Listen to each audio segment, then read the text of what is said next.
Earlier क्या होता था कि अगर आपके पास रजिस्टर्ड विल भी होती, then also you have to take a probate from the high court. High court के ऑर्डर्स के बाद आपको प्रोबेट मिला करता था, देन आफ्टर ही आपको प्रॉपर्टी ट्रांसफर होती थी आपके सक्सेशन के नाम में। So let's take example for better clarity कि क्या बोले सर। से अगर मिस्टर ए के दो बेटे हैं, मिस्टर पी और मिस्टर क्यू।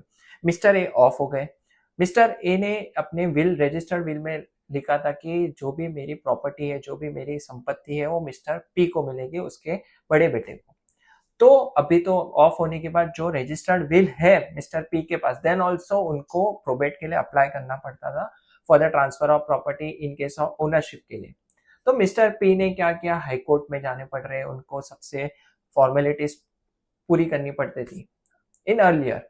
तो as of now Indian succession act कहता है कि नो, इन केस अगर आपके पास रजिस्टर्ड विल है और उसमें कोई इश्यूज नहीं है, कोई भी डिबेट नहीं है, तो आप इररिस्पेक्टिव, आप प्रोबेट के बिना भी आप ट्रांसफर करवा सकते हो और it's accepted up to the 31 December. Probate की रिक्वायरमेंट है, but 1 January 2006 no probate required in the Mumbai, Kolkata and Chennai.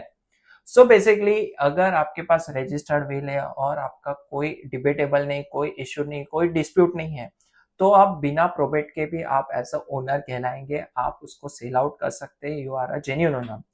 So in case अगर कोई भी क्वेरी है, कोई भी ओपिनियन चाहिए, आप हमारे कमेंट बॉक्स में मेंशन कर सकते हैं या फिर आप हमें रीच आउट कर सकते हैं as a CA Parag Jain associates के हिसाब से।